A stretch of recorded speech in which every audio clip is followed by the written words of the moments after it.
Dominee Charlotte Simeoni is die enigste en eerste swart dominee in die NG Kerk en ek was gelukkig genoeg om saam met haar in die klas te wees. Ons kon praat oor enigiets, veral oor rasse en rasisme. Nou eendag vat ek die vermoedigheid om vir haar te sê, Charlotte, weet jy wat pla my baie?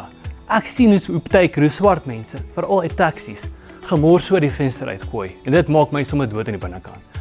Hoekom doen swart mense dit partykeer?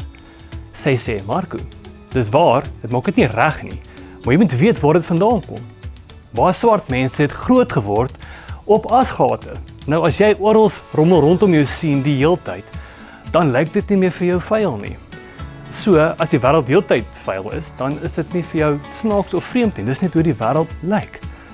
Dit het my nog 'n bietjie dieper laat dink daaroor.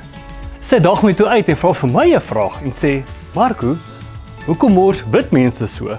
Hoe bedoel jy? Sy sê, toe ek klein was, moes met 'n emmer water baie ver stap om vars water te kan hê. En ek sien hoe wit mense water met 'n tuinslang op hulle grasperke gooi. Dit vir my is mors. Toe besef ek net, ons leef in totale verskillende wêrelde en partykeer moet ons net so 'n bietjie dieper kyk, bietjie vra om mekaar beter te verstaan. Dink so Spreuke sê, dit wat in die hart aangaan, bepaal jou hele lewe. Ons moet bewus wees wat in jou hart aangaan. As jy iets nie verstaan nie, moet jy bietjie vra. Dit help nie jy loop met woede in jou binneste rond nie. So mag jy nuuskierig die wêreld deurgaan.